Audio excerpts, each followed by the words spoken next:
Hello and welcome to Achievers Hive, dear learners of IGNOU में psychology MPC 004 social psychology का जो है paper चल रहा है आपका। इजी नोट्स का एक्सप्लेनेशन चल रहा है। प्रीवियस वीडियो में हमने इंटरपर्सनल अट्रैक्शन और एग्रेशन दो टॉपिक लिए थे। एग्रेशन में काफ़ी चीज़ें थी और हम जो कवर कर पाए थे वो नेचर एंड कॉजेज़ था, इतना ही हो पाया था कवर।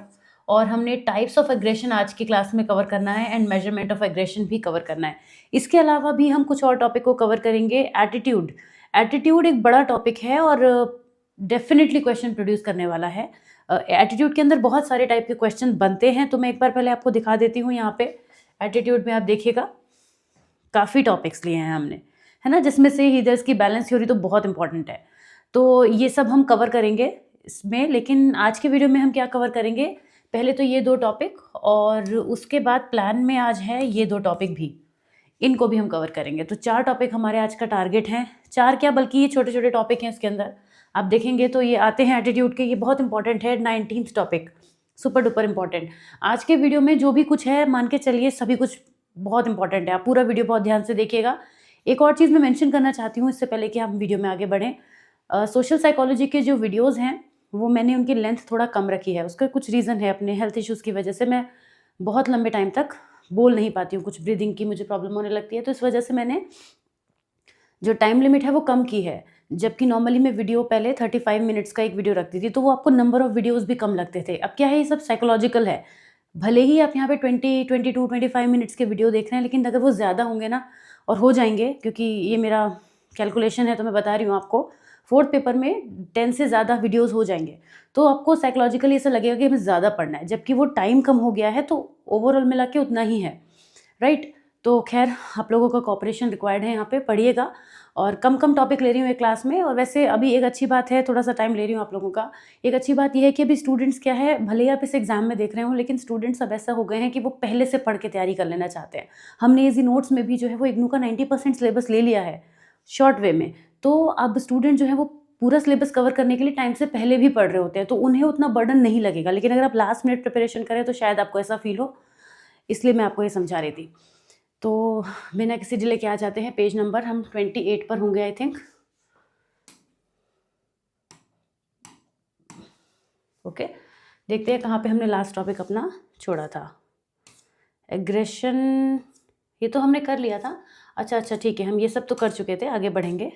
कॉजेज़ भी हमने कवर कर लिए थे। तो हमें करना क्या है, टाइप ऑफ एग्रेशन। एग्रेशन कितने टाइप का होता है, एक जनरल मैंने आपको बताया था। एग्रेसिव बिहेवियर कई तरीके से नज़र आता है, कोई यूनिफॉर्म बिहेवियर नहीं है, ये डिफरेंट सिचुएशंस में वेरी करता है। जैसे हमेशा एग्रेशन की कोई फिक्स डिग्री नहीं होती, कभी आप थोड़ा सा एग्रेसिव हो जाते हैं, कभी बहुत एग्रेसिव हो जाते हैं। तो ये थोड़ा और बहुत होने में के बीच में बहुत सारे वेरिएशन हो सकते हैं।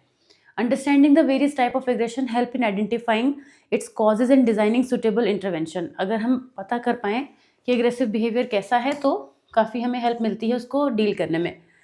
हॉस्टाइल वर्सेस इंस्ट्रूमेंटल एग्रेशन, पहला तो ये टाइप हो गया, जिसमें हम 2 टाइप के एग्रेशन है उनको कंपेयर करेंगे। हॉस्टाइल क्या है, जिसमें पहला गोल ही होता है inflict harm. It is reactive, impulsive and emotionally charge, यानी कि किसी से आपका आर्ग्यूमेंट हो गया बहुत ज़्यादा तो आपने उसको हिट कर दिया, ये हॉस्टाइल बिहेवियर में आता है, हॉस्टाइल एग्रेशन में आता है। इंस्ट्रूमेंट एग्रेशन में क्या होता है, harm caused is secondary to achieving another objective, for instance a criminal hurting someone during a robbery to escape। तो यहाँ पे क्या है, उसका जो पर्पस है वो रॉबरी है, उसका पर्पस उसको मारना नहीं है, हिट करना नहीं है, लेकिन उस पर्पस को अचीव करने के लिए जो वो हिट कर रहा है, तो इस तरह के का जो एग्रेसिव बिहेवियर है वो इंस्ट्रूमेंटल की कैटेगरी में आता है। तो ये पहला टाइप हो गया। Physical versus verbal. फिजिकल में आपको पता है हम हाथ पैरों का इस्तेमाल करने लगते हैं, वो फिजिकल हो जाता है। वर्बल में हम हाथ पैर तो इस्तेमाल नहीं कर रहे, लेकिन कई बार कहते हैं लोग बिल्कुल मुंह से लिटरली जहर ही निकाल देते हैं, वैसा वाला होता है वर्बल एग्रेशन, राइट। उसमें इतना ज़्यादा कड़वा बोल देना कि इंसान की जो है वो आत्मा भी दुख जाए बिना उसे छुए, तो that is called verbal aggression. ये बहुत इंटेंस होता है, जिसमें पर्सन बहुत ही बुरी बात कहता है, क्योंकि क्या होता है, चोट लग जाए अगर हमें तो वो रिकवर हो जाती है, वो दर्द रिकवर हो जाता है, लेकिन वर्ड्स ऐसे होते हैं जितनी भी बार याद आएंगे ना उतना ही पेन देंगे, पेन कम नहीं होता उनसे। तो ये उस टाइप का दूसरा कैटेगरी हो गई। डायरेक्ट वर्सेस इनडायरेक्ट एग्रेशन, यहाँ ये 2 कैटेगरीज हैं, इनमें देखेंगे। डायरेक्ट एग्रेशन में क्या होता है, ये ओवर्ट होता है और विक्टिम को टारगेट करता है, मतलब कुछ भी सामने से होगा। डायरेक्ट है तो मतलब सामने से होगा। इनडायरेक्ट एग्रेशन क्या होगा, ये कोवर्ट है, छिपा हुआ होता है और हमेशा मैनिपुलेटिव होगा, किसी के बारे में रूमर्स स्प्रेड करना। मतलब ये वाला जो एग्रेशन है ना, दूसरे पर कभी कभी देर से भी पहुंच पाता है, क्योंकि रूमर्स हैं, इस तरीके की चीज़ें। लेकिन डायरेक्ट वाला वो आपके सामने आपके मुंह पे कुछ भी बोल देगा, that is called direct versus indirect. तो नेक्स्ट है हमारा एक्टिव वर्सेस पैसिव। एक्टिव में क्या होगा, एक्टिव एग्रेशन में इमीडिएट होगा reaction, involves overt actions aimed at hurting others, तुरंत आपको रिएक्शन दिखाई देगा। पैसिव में क्या होगा, कुछ भी इनडायरेक्ट वे में करा जाएगा। एक्टिव पैसिव वैसे डायरेक्ट इनडायरेक्ट का ही दूसरा तरीका है, नाम है, लेकिन हाँ उसे दूसरी कैटेगरी में भी रख सकते हैं। पैसिव में सटल होगा एक्सप्रेशन, इनडायरेक्ट तरीके से किया जाएगा, साइलेंट ट्रीटमेंट देना, ये सब चीज़ें इसके अंदर आती हैं। इसके बाद रिलेशनल एग्रेशन। रिलेशनल में क्या होता है, this type involves harming others through manipulation of relationship, gossip करना, बैक स्टैबिंग करना, किसी को किसी सोशल ग्रुप से आइसोलेट कर देना, ठीक है। इस तरीके के जो होते हैं वो रिलेशनल एग्रेशन में आते हैं। फाइन। नेक्स्ट है साइबर एग्रेशन। इसमें जो साइबर बुलिंग हो गई या किसी को कहना है ना उसके अगेंस्ट अब्यूसिव कंटेंट पोस्ट कर देना, किसी भी टाइप की थ्रेटनिंग करना या किसी को डराना धमकाना, इस तरीके की चीज़ें जब होती हैं ये साइबर एग्रेशन में आता है। जितने भी टाइप के साइबर क्राइम है वो सब साइबर एग्रेशन की कैटेगरी में आते हैं। तो ये होगा एग्रेशन के टाइप। अब एग्रेशन को मेजर कैसे करें, मैं कोशिश कर रही हूँ कि अगर स्पीड सही बढ़िया चलती है तो हम एक टॉपिक और भी कवर कर सकते हैं, बट लेट्स सी फर्स्ट। मैं टाइम भी साथ में देख रही हूँ। तो एग्रेशन का मेजर आप कैसे करेंगे, कैसे पता चलेगा कि कोई कितना एग्रेसिव है। देखिए बड़े सारे तरीके हैं। किसी इंसान से पूछेंगे ना, एग्रेसिव से भी पूछ लीजिए कि आपको गुस्सा बहुत आता है, तो वो मानेगा ही नहीं। यहाँ पे मुझे मूवी याद आ गई, मुझसे शादी करोगी, एक मूवी आई थी बहुत पहले, शायद 2005 में। तो उसमें वो उसको प्रोवोक कर देता है ना, ऐसे पूछ पूछ के कि देख तुझे गुस्सा आ रहा है। सलमान खान को, मुझे ध्यान आ रहा है वो सीन, आपने अगर किसी ने देखी होगी तो आपको ध्यान आएगा। उसमें अक्षय कुमार क्या करता है, सलमान खान को प्रोवोक करने के लिए बोलता है कि तुझे बहुत गुस्सा आ रहा है, गुस्सा आ रहा है, तो वो उसका गुस्सा बढ़ने लगता है। तो खैर वो तो एक सिचुएशन हो गई, लेकिन हम किसी भी पर्सन को गुस्सा दिला भी सकते हैं, एग्रेसिव बना भी सकते हैं, और उससे पूछेंगे ना वो कभी मानेगा नहीं कि मैं एग्रेसिव हुआ था। लोग जनरली एक्सेप्ट करते नहीं है, ये तो खैर एक कॉमन प्रॉब्लम है। पर उसको मेजर कैसे किया जाए, कई बार इनडायरेक्ट वे में मेजरमेंट करा जाए अगर एग्रेशन का तो बड़ा अच्छा निकल के आता है। जैसे टीएटी वगैरह हो गए, है ना, जैसे रोजनबर्ग फ्रस्ट्रेशन स्टडी बनाई गई है, उसमें तो होता ही यही है, किसी पर्सन का एग्रेशन कितना ज़्यादा है उसको फाइंड आउट करते हैं, वो एक प्रोजेक्टिव टेक्निक है। इसके अलावा हम सेल्फ रिपोर्ट भी यूज़ कर सकते हैं। सेल्फ रिपोर्ट में देखिए हम कह रहे हैं कि वो मानेगा नहीं, लेकिन हमेशा ऐसा नहीं होता कि नहीं माने। वो क्वेश्चन की फ्रेमिंग ऐसी हो सकती है जिसकी हेल्प से वो हमें बता सकता है ना। जैसे अगर हम क्वेश्चन भी उसमें इतना डायरेक्ट नहीं पूछेंगे, इतना डायरेक्ट पूछेंगे तो वो खुद को रेट करेगा ही नहीं, क्योंकि खुद के बारे में एग्रेसिव के लेवल्स को बताते हुए पे कोई पॉजिटिव तो नज़र नहीं आएगा, और कोई भी ये नहीं चाहता है कि उसकी पिक्चर बहुत नेगेटिव बने। अब अगर वो चाह रहा हो कि मेरे एग्रेशन का ट्रीटमेंट हो रहा हो, मतलब वो चाहता है कि मैं अपनी इस चीज़ को निकालना चाहता हूँ, तब तो वो 100% आपको करेक्ट आंसर दे देगा, चाहे सेल्फ रिपोर्ट हो, चाहे प्रोजेक्टिव हो, चाहे कुछ भी हो। तो फिलहाल बहुत सारे तरीके होते हैं, वेरियस मेथड होते हैं कि हम किस पर्पज़ से क्या करना चाह रहे हैं। तो कुछ एग्रेसिव पर ही इन्वेंटरीज बनी है, सेल्फ रिपोर्ट इन्वेंटरीज हैं, इनके नाम है। बस डर की हॉस्टैलिटी इन्वेंटरी है, ये भी इंटरेस्टिंग है, और एग्रेसिव क्वेश्चनायर भी हैं, बसन पेरी ने बनाए थे। तो इसमें वर्बल एग्रेशन, रिजेंटमेंट और सस्पिशन के बहुत सारे क्वेश्चंस डाले जाते हैं, जिसमें पर्सन, और बहुत वैरायटी के एग्रेशन के क्वेश्चन डाले जाते हैं। वो इस तरीके से होते हैं कि पर्सन उन पे अपना यस नो मे बी इस तरीके से भी आंसर करता है, और उसकी सेल्फ रिपोर्ट लेके हम बहुत हद तक आइडिया लगा सकते हैं कि पर्सन का एग्रेशन कैसा है, फिर उस हिसाब से ट्रीटमेंट करते हैं। प्रोजेक्टिव टेक्निक जैसे मैंने अभी आपको बताई, थीमेटिक परसेप्शन टेस्ट हो गया, रोरशा का ब्लॉट टेस्ट हो गया, इनसे अंडरलाइंग इम्पल्सिव्स जो भी हैं, उसके जो भी एग्रेशन रिलेटेड कंपोनेंट्स हैं वो निकल कर आते हैं। इसके अलावा रोजनविक का फ्रस्ट्रेशन एग्रेशन जो मेथड है वो भी पता चलता है, वो भी एक प्रोजेक्टिव टेक्निक में आता है। बिहेवियरल ऑब्जर्वेशन ये भी पॉसिबल है, ज़्यादातर स्कूल एनवायरनमेंट में बहुत ईजी होता है कि अगर कोई बच्चा जो है वो बहुत एग्रेसिव है तो उसको वॉच किया जाए, उसके बिहेवियर को नोटिस किया जाए, है ना, तो उससे हेल्प मिलती है। तो बिहेवियरल के थ्रू पर्सन का नेचुरल सेटिंग्स में हम फाइंड आउट कर सकते हैं। रेटिंग्स ले सकते हैं, इंसान तो मान नहीं रहा कि वो एग्रेसिव हो रहा है, लेकिन उसके साथ के लोग तो बताएंगे, उसके टीचर्स बताएंगे, पीयर्स बताएंगे। मेजॉरिटी में जो हमें आंसर्स मिल रहे हैं वो ही ट्रू माने जाएंगे। अगर टीचर भी बता रहे हैं कि वो क्लास में ऐसा बिहेव करता है, पेरेंट्स भी कह रहे हैं, दोस्त भी कह रहे हैं, तो वो काफ़ी हद तक चीज़ें सिमिलर, बिल्कुल ऐसा हो नहीं सकता कि वो 180 डिग्री ऑपोजिट आंसर कर दे, पीयर्स कुछ और बताएं, फैमिली कुछ और बताए, इतने इतने डिफरेंट कैरेक्टर में कोई जी नहीं पाता है। फिजियोलॉजिकल मेजर भी हो सकते हैं।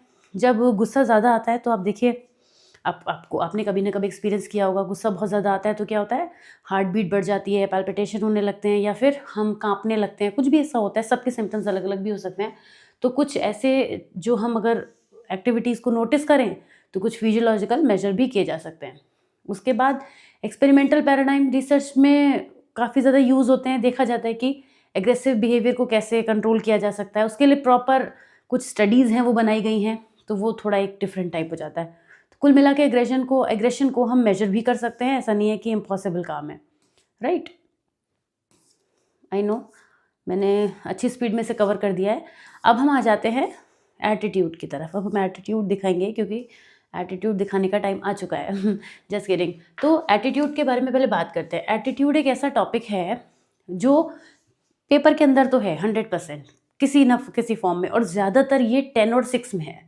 एक क्वेश्चन इसका होगा, कुछ भी फॉर्म में होगा। हीदर की बैलेंस थ्योरी बहुत पूछी जाती है, और नहीं भी पूछी जाए तो एटीट्यूड से मिला जुला कर 2-3 टॉपिक मिक्स करके क्वेश्चन बन जाएगा। तो एटीट्यूड को समझना है, बहुत ध्यान से समझना है। अब एटीट्यूड होता क्या है? वैसे हम जनरली कहते हैं उसका एटीट्यूड बिल्कुल अच्छा नहीं है, उसका एटीट्यूड बिल्कुल ख़राब नहीं है, मतलब बिल्कुल ख़राब है। तो हम किसी के बारे में ना एटीट्यूड कहते हैं जिस तरीके से, यहाँ साइकोलॉजी में एटीट्यूड को अलग एंगल से समझेंगे। एटीट्यूड क्या होता है? एटीट्यूड एक परसेप्शन है, एक थॉट है जो हम किसी चीज़ के बारे में फॉर्म करते हैं। ओके, जैसे आप किसी चीज़ को लाइक करते हैं या किसी चीज़ को डिसलाइक करते हैं, तो आपका उस चीज़ के टुवर्ड्स जो व्यू है, जो परसेप्शन है, जो फीलिंग है, जो थॉट है, मैं सब कुछ बोल रही हूँ, ध्यान से सुनिएगा। मैं फीलिंग भी कह रही हूँ, मैं थॉट भी कह रही हूँ, परसेप्शन भी कह रही हूँ। ये अलग अलग बातें हैं सब, और कैसा आप उसको देख के बिहेव करते हैं तो ये सब अलग अलग ना। इमोशन अलग है, थॉट अलग है, बिहेवियर अलग है, लेकिन ये सब मिलकर आपका उस चीज़ के प्रति, ध्यान से, आपका एटीट्यूड, उसका नहीं। जैसे फिर से क्लियर करते हैं एग्जाम्पल, कि आपको कोई पर्सन बहुत अच्छा लगता है, ठीक है, आपको वो अच्छा लगता है, आपकी उसके टुवर्ड्स लाइकिंग है, आप उसके बारे में अच्छा सोचते हैं, अच्छा फील करते हैं और अच्छा बिहेव भी करते हैं, तो ये आपका उस पर्सन के प्रति एटीट्यूड है। समझ रहे हैं? ऐसा लग रहा होगा सिंपल सा कि जो हम उस किसी के बारे में सोचते हैं वही तो एटीट्यूड है, तो वही एटीट्यूड है। अब एटीट्यूड के 3 मेन कंपोनेंट्स होते हैं। अगर एग्जाम में आ जाए तो आपको बहुत सिंपल है, A B C। क्या कंपोनेंट्स हैं एटीट्यूड के? A B एंड C, पर इनकी फुल फॉर्म भी पता होनी चाहिए, ABCD मत लिखाइएगा। ए का मतलब होता है जो हमारा किसी भी पर्सन के टुवर्ड्स अफेक्शन होता है, इमोशनल पार्ट। किसी भी चीज़ के बारे में, किसी भी सिचुएशन के बारे में, किसी पर्सन के बारे में हम कुछ ना कुछ अफेक्शनेट फील करते हैं, कुछ इमोशन अपने शो करते हैं, तो वो हो गया उसका ए पार्ट। फिर बी का मतलब होता है बिहेवियर, हम किस तरह से उसके बारे में बिहेव करते हैं, राइट। और तीसरा है हमारा सी, विच इज़ कॉग्निटिव, यानी थॉट हम कैसे रखते हैं। अब ये ABC तो इसको याद रखने के लिए आसान तरीका है, पर अगर हम सीक्वेंस में देखें तो क्या सीक्वेंस होगा? एक्चुअली हम किसी चीज़ के बारे में पहले सोचते हैं तो सी पहले आ जाता है। वो हम लिख ABC भी सकते हैं, प्रॉब्लम कुछ नहीं, मैं आपको समझाने के लिए बता रही हूँ। तो जिस चीज़ के बारे में हम जैसा थॉट रखेंगे वैसा उसके बारे में फील करेंगे। पर ये भी तो हो सकता है कि हम पहले फील कर रहे हों, एक्चुअल में थॉट और फील इतना क्लोज होते हैं कि आप उनको पहले दूसरे पे सेट ही नहीं कर पाएंगे। ये इतना इतना साथ साथ चलते हैं थॉट्स एंड इमोशंस। किसी चीज़ के बारे में सोच के देखिए कि आप किसी चीज़ को पसंद करते हैं तो वो थॉट भी बन चुका होता है आपका उस चीज़ के बारे में, है ना। या कोई भी चीज़ है, या किसी चीज़ को नापसंद आप करते हैं तो उसका थॉट और इमोशन एक साथ ही हो जाते हैं। तो हम उनको चाहे साथ साथ रखें, चाहे आगे पीछे रख लें, उससे कोई फ़र्क नहीं पड़ता। मान लेते हैं कि हम पहले किसी चीज़ के बारे में थॉट फॉर्म करते हैं और साथ साथ इमोशंस भी आ जाते हैं, तो वो हम इस तरह से भी समझ सकते हैं। पर डेफिनेटली जो बी है ना, बिहेवियर, वो हमेशा बाद में आएगा, क्योंकि जब तक हम किसी चीज़ के बारे में कुछ फील नहीं करेंगे, हम उसके बाद ही उसके बारे में बिहेव करेंगे। बिहेव करने के बाद फील थोड़ी करना शुरू करेंगे, तो पॉसिबल ही नहीं है, लग भी अजीब रहा होगा। तो ABC जो मॉडल है, अभी इसमें आगे और पढ़ेंगे, लेकिन ABC से ही एटीट्यूड को समझा जाए तो एटीट्यूड को समझना आसान हो जाता है। तो एटीट्यूड बेसिकली क्या है?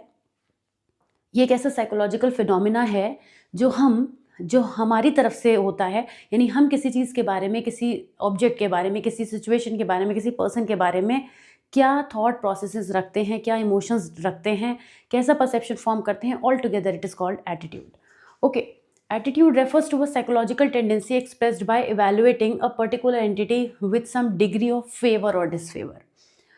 It is a learned predisposition to respond consistently towards people, object, events, or situation. Attitude influence how individual perceive and interact with their environment and are central to social behavior. Social psychology में of course important हो जाता है. They can be positive, negative और neutral. Yes, ये भी एक important बात है कि एटीट्यूड अभी पढ़ेंगे कैरेक्टरिस्टिक्स में कि एटीट्यूड पॉजिटिव भी हो सकता है, नेगेटिव. अभी तो मैं आपके सामने बात ही कर रही थी ना, पॉजिटिव और नेगेटिव और न्यूट्रल भी हो सकता है. और इंटेंसिटी में भी हो सकता है कि बहुत पसंद करते हैं आप किसी को और बिल्कुल पसंद नहीं करते हैं. देख रहे हैं मेरा एक्सप्रेशन समझ में आ रहा होगा आपको. Attitudes are form through experiences, social learning and personal belief. Once developed they play a guiding role in behaviour, decision making. अगर किसी चीज़ के बारे में, किसी पर्सन के बारे में हमारा एटीट्यूड डेवलप हो जाए, जैसे किसी ने हमें किसी चीज़ के बारे में बुरा बुरा बताया, हमें किसी एक चीज़ के बारे में 3-4 लोगों से बुरा बुरा ही पता चला, नेगेटिव, तो हमारे माइंड में एक नेगेटिव पिक्चर बिल्ड हो गई. अब क्या करेंगे, उस चीज़ के बारे में कोई डिसीजन फॉर्म करने में या थॉट एक्सप्रेस करने में हम नेगेटिविटी शो कर बैठेंगे. तो ये एक सोशल फिनोमिना ऑफ कोर्स है, क्योंकि जो चीज़ ज़्यादा डिसलाइक हो जाती है तो उसको फिर लोग डिसलाइक ही करने लगते हैं. आगे वो स्केपगोटिंग का कॉन्सेप्ट है, उसे भी पढ़ेंगे. तो ये सब बात हो गई. अब एटीट्यूड के नेचर की, ये जो मैं अभी पढ़ा रही थी एक जनरल इंट्रोडक्शन था एटीट्यूड का, जो आपको समझने के लिए तो सबसे पहले ज़रूरी है, लिख के तो आप आ ही जाएंगे. एटीट्यूड का नेचर क्या है, मतलब नेचर के अंदर ही एक तरीके से कैरेक्टरिस्टिक्स आ सकती हैं, बहुत सारी चीज़ों को आप इसमें ले सकते हैं. एटीट्यूड का जो नेचर है ना, वो डायनामिक है, क्योंकि एटीट्यूड के अंदर बहुत सारे स्मॉल कंपोनेंट्स आते हैं, जैसे लाइक्स डिसलाइक्स हो गया, परसेप्शन हो गया, थॉट हो गया, इमोशन हो गया, तो बड़े बड़े ही है. खैर इनके भी सब पॉइंट्स बहुत सारे हो जाते हैं. मल्टी डायमेंशनल है, फंक्शनल भी होता है, एटीट्यूड वर्क करता है. हमने अभी कहा कि अगर किसी चीज़ के टुवर्ड्स डिसलाइकिंग हो जाए तो बहुत सारे लोगों की, तो फिर वो वैसे ही वर्क करता है. Making it a critical concept in understanding human behaviour in social context. ये लर्न है and acquired. Attitudes are not innate. Attitudes form होते हैं इंटरेक्शन के थ्रू. हम इस दुनिया में क्या ही लेकर आए थे, एक अपनी बॉडी लेके आए थे, थोड़ा बहुत हंसी रोना लेकर आए थे, थोड़ा बहुत वही सब तो करते थे हम. बाकी हमने ये सब सोशल साइकोलॉजी तो बाद में समझी है. तो ये फॉर्म होते हैं इंटरेक्शन के थ्रू, एक्सपीरियंसेस के थ्रू, जैसे लोगों के बीच हम रहते हैं, जैसी नॉलेज हमें मिलती है. अब किसी पर्सन को किसी चीज़ के बारे में नेगेटिव बताया जाए बचपन से, तो उसका क्या एटीट्यूड फॉर्म होगा. बहुत सारी चीज़ें हम देखते हैं इस तरीके की. अगर किसी कल्चर में पर्टिकुलरली होता है ना, किसी कुछ ऐसा सीख लेते हैं बच्चे या कुछ ऐसा होता है, तो वही उनकी पर्सनैलिटी में आ जाता है. तो ये लर्न किया जा सकता है, एक्वायर किया जा सकता है. इवैल्यूएटिव नेचर, इसको इवैल्यूएट कर सकते हैं. मतलब जैसे अभी बात हुई कि हमने कहा कि किसी चीज़ के बारे में ज़्यादातर लोग डिसलाइक कर रहे हैं, तो हम इवैल्यूएशन कर पा रहे हैं उसका. अब वो सही गलत की बात बाद में आएगी, लेकिन हम इवैल्यूएशन कर पा रहे हैं, फिर तो वो एट्रीब्यूशन पे पहुंच जाएंगे हम. Relatively stable but changeable. Attitudes tend to be stable over time, लेकिन वो रिजिड नहीं होते हैं, उनको चेंज भी किया जा सकता है. और होता है ऐसा, जैसे किसी भी चीज़ के टुवर्ड्स कोई भी पॉलिटिकल पार्टी आती है, तो वो कोई थॉट को चेंज करने की कोशिश करते हैं, या इन्फ्लुएंसर्स होते हैं वो उसको चेंज करने की कोशिश करते हैं. तो ये सब ज़रूरी होता है. बिहेवियर को इन्फ्लुएंस करती है ऑफ कोर्स, क्योंकि एटीट्यूड्स बिहेवियर बनाते नहीं हैं, लेकिन गाइडिंग फोर्स ज़रूर हैं. एटीट्यूड की वजह से बिहेवियर पे इम्पैक्ट आता है. मोटिवेशन और इमोशन से भी लिंक्ड है. जो इमोशनल एक्सपीरियंसेस से भी एटीट्यूड होते हैं. अगर हमारा इमोशनल एक्सपीरियंसेस नेगेटिव रहे हैं, तो फिर वैसा ही एटीट्यूड इंसान दिखाएगा उस चीज़ के टुवर्ड. जैसे अगर एक बच्चे ने अपनी फैमिली में बहुत एग्रेसिव बिहेवियर देखा है, तो रिलेशनशिप को लेकर उसके अंदर वैसा एटीट्यूड आ सकता है. अब उसने ऐसा कुछ फॉर्म तो नहीं किया, पर वो हो गया, क्योंकि लर्न एक्सपीरियंसेस के थ्रू हो गया, इमोशन की वजह से हो गया. Function oriented. कैड्स का ये कहना है कि जो एटीट्यूड्स होते हैं वो कई सारे फंक्शंस को सर्व करते हैं, जैसे knowledge, ego defensive, value expressive, बहुत सारे फंक्शंस को ये सर्व करते हैं. अब आते हैं कंपोनेंट्स ऑफ एटीट्यूड. ये जो आपने ऊपर पढ़ा, ये एटीट्यूड को डिफाइन कर रहे थे, एक तरीके से कैरेक्टरिस्टिक्स ही थी. Attitudes are traditionally understood through the ABC model, जिसकी अभी हम बात कर रहे थे. तीनों को वैसे तो समझा चुकी हूँ, लेकिन मज़ा आएगा फिर से और समझने में. और ये क्वेश्चन अगर आ गया ना, मज़ा आ जाएगा, आपको मन करेगा लिखने का, बहुत दिल करेगा कि मैं बहुत अच्छे से एक्सप्लेन करूँ. अफेक्टिव कंपोनेंट जो होता है वो फीलिंग वाला पार्ट होता है. What you feel about something, यानी हम किसी भी चीज़ के टुवर्ड जो इमोशनल रेस्पॉन्स देते हैं, वो एटीट्यूड का एक इंपॉर्टेंट कंपोनेंट होता है. इसमें हमें पता चलता है कि कोई पर्सन किसी के बारे में कैसा फील करता है. Okay, a person may feel anxious when thinking about public speaking. तो हमें पता चल जाएगा कि वो पर्सन स्टेज पे जाके बोल नहीं पाएगा.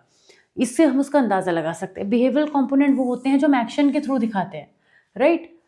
किसी सर्टेन वे में हम किसी भी एटीट्यूड के टुवर्ड्स कैसा बिहेव करते हैं, वो हमारा बिहेवियरल कंपोनेंट हो जाता है. Avoiding a person one dislikes demonstrates the behavioural aspect of that attitude.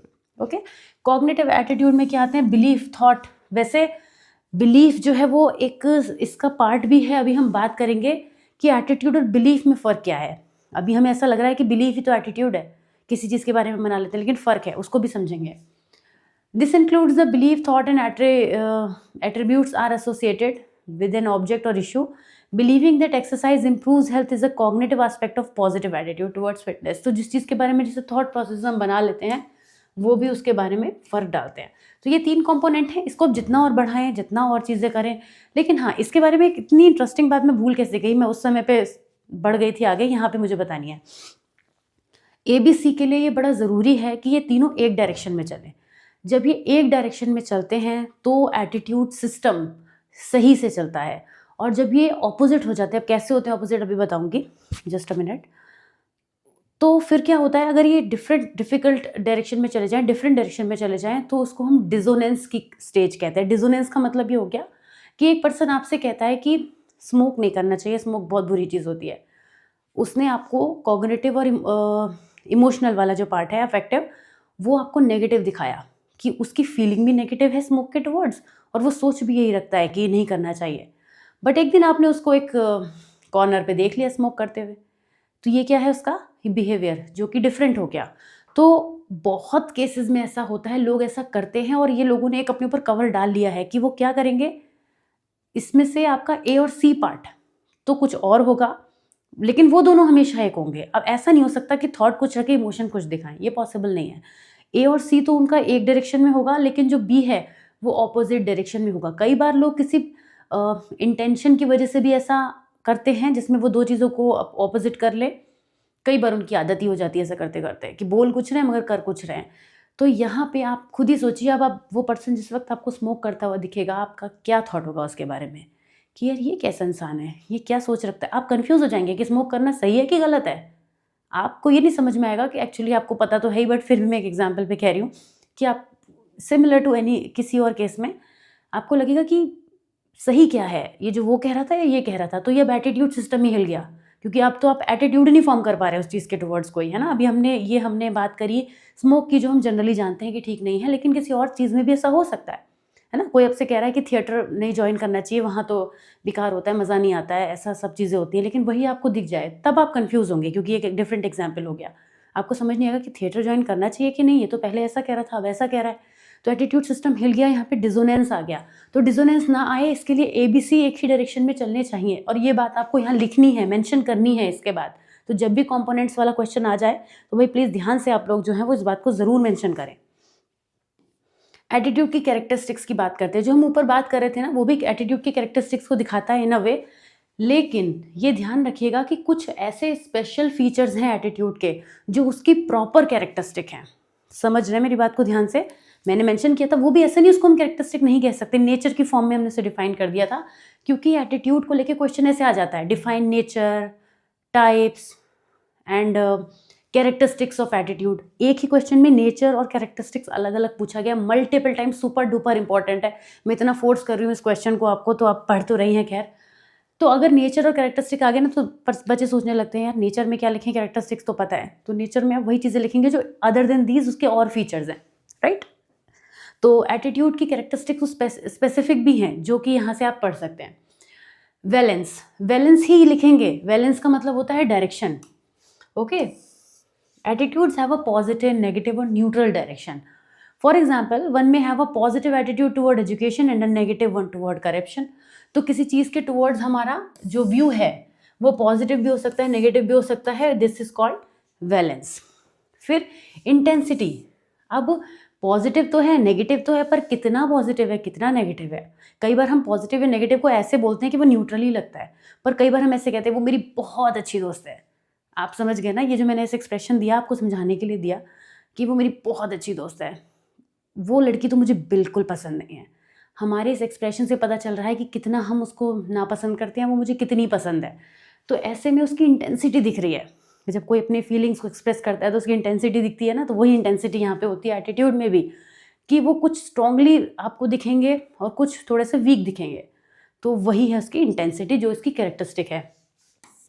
Stability, stability का मतलब ये हो गया कितना एटीट्यूड जो है वो ओवर टाइम स्टेबल है, वो बार बार बदल जा रहे हैं।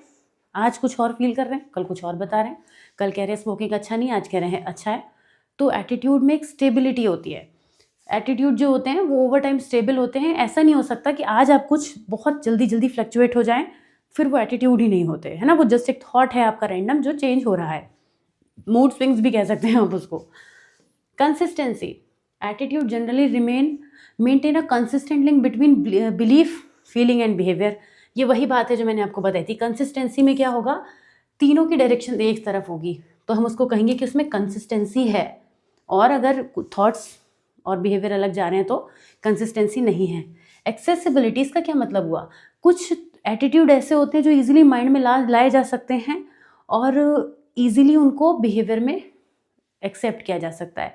तो एटीट्यूड्स में क्या है कि एक्सेसिबल होते हैं, कि हमने किसी चीज़ के बारे में एक ऐसा थॉट था, हम इजीली रिकॉल कर पाते हैं एटीट्यूड्स को। मतलब ऐसा नहीं है कि हम सोच ही ना पाए कि हम सोचते क्या हैं उस चीज़ के बारे में, ऐसा नहीं होता है ना। हर चीज़ के बारे में जो भी थॉट है, चाहे भले वो हिडन रहे, मगर जिस वक्त ज़रूरत है उस वक्त उसके नेगेटिविटी या पॉजिटिविटी के संग आ जाएगा। फंक्शनैलिटी, ये तो पता ही था, कई सारे फंक्शन को सर्व करते हैं।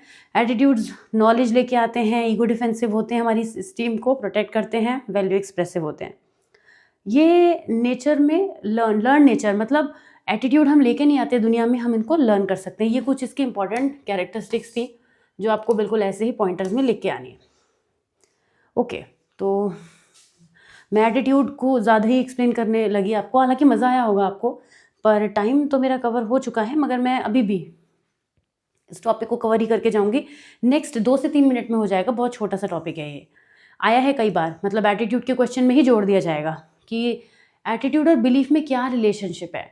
एटीट्यूड और बिलीफ जो है वो बहुत ही क्लोजली रिलेटेड हैं, साइकोलॉजिकल कंस्ट्रक्ट हैं जो हमें ये बताते हैं कि लोग कैसे किसी इन्फॉर्मेशन को परसीव करते हैं, कैसे रिस्पॉन्ड करते हैं। A belief refers to the cognitive acceptance that something is true और एग्जिस्ट। और एटीट्यूड जो होता है वो इनकॉर्पोरेट करता है that not only believe but also emotional and behavioural components. Belief हमने समझा था कि एटीट्यूड के अंदर एक पार्ट है। बिलीफ जो है वो इसलिए इस तरह से जुड़ा हुआ है कि बिलीफ एटीट्यूड का ही एक पार्ट है, लेकिन attitude is so much more than belief. Belief के अलावा उसमें इमोशनल पार्ट भी है, बिहेवियरल पार्ट भी है। Beliefs form the foundation of attitude. जब तक हम किसी चीज़ के बारे में एक थॉट नहीं बनाएंगे, मैंने आपको बिगनिंग में बोला था, तब तक हम उसके टुवर्ड्स कैसा बिहेव करने वाले हैं ये हम नहीं बता सकते। तो if someone believes that climate change is real and caused by human activity, they may develop a negative attitude towards pollution. Okay, belief जो होते हैं वो कॉग्निटिव बायस भी प्रोवाइड कराते हैं upon which attitude are built. They contribute to the cognitive component.